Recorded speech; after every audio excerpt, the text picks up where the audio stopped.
And I know that sounds weird, but I think that if it wasn't for the songs, I don't know where I would be right now, you know.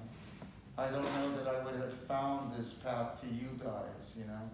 I don't know if I had found a path to where some of these songs maybe mean something to some of you guys. Maybe some of you have gone through the same things that I've gone through.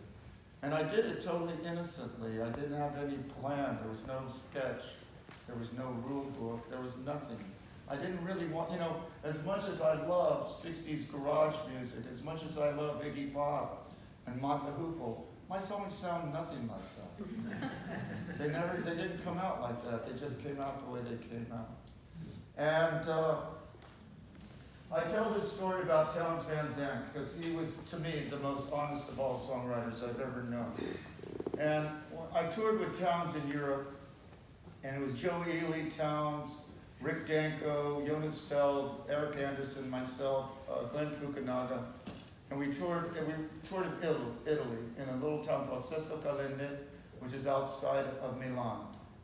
We did a concert, and then we all traveled together in a little microbus that was driven by a crazy anarchist promoter by the name of Carlo Carlini. And he was the most incessant smoker I've ever seen in my life. He was never without a cigarette. It was part of him. And he drove like crazy. We played all these beautiful little villages, and we played these ancient little amphitheaters and stuff. You know, it was amazing. And then we went back to Sesto Calende for a big dinner. The way they had set up the dinner was kind of like the Last Supper. There was a table at the and it was like, you know, there was Eric Anderson, then Rick Danko, Townes in the center, Joe Ely, and then Jonas, you know. And then we were down here with the Minions were down here. And we had this wonderful, like, 10-course meal with wine and everything. We were having a wonderful time. It had been a very interesting tour. And then finally Carlo went out and he brings back a guitar, you know. And he gives it to Eric, and Eric sings a beautiful song. And then Danko sings a song that just floors you. And then Townes just makes you cry, and Joe just, you know, it just went down the line. But the guitar is working its way towards me. You know? And I'm very frightened at this point, you know, I'm scared to death, you know. So guitar gets to me, and I close my eyes, and I start to play a song called Broken Bottle that I had written. And as I'm singing it, with my eyes closed, I can hear Rick Danko lean over to Townes and go, "That's a great fucking song." So that kind of made my life. You know?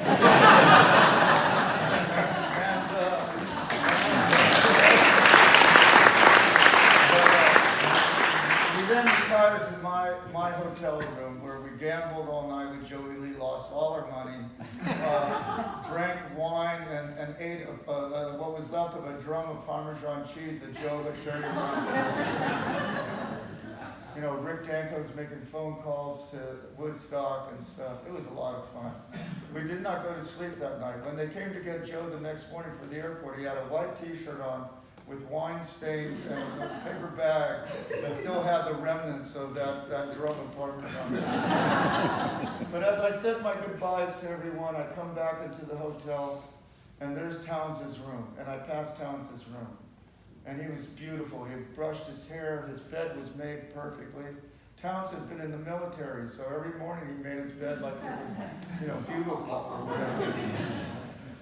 He had this beautiful, you know, fringe jacket on, the suede jacket with Indian beads on it. He looked great. In one hand, he had a toothbrush. In the other hand, he had a bottle of what was left of vodka, only about that big. And he's just sitting there facing the wall, you know. And I said, "Townes, what's happening, you know?" And he says, "I'm just trying to keep it together." And to me, that's what Townes was all about. Those kind of songs are what kept him grounded. And when he got, you know, immersed in the alcohol and whatever, you know, it took him away from that. It took his focus away from him. We've only got a few minutes, so I'll sing this song. Do you want to move on towards the end? Which one do you want to do?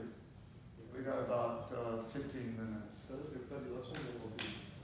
You want me to do Texas is my mother, or do you want me to do Let me do Everybody Loves Me, then we'll move into that. Everybody Loves Me? Okay. The reason I wanted to do this one is because it talks about truth and lying, and then, you know.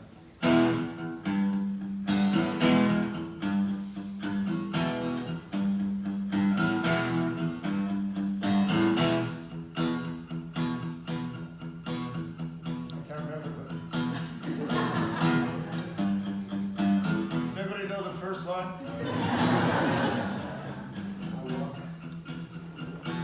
I walk, I crawl, but I never run.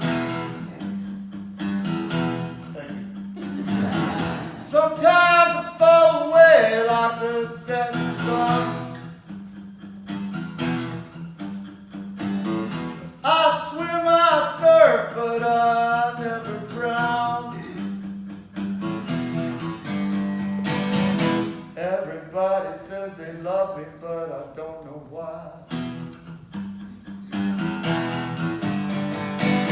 Well, I watch you walk like a rhythm train.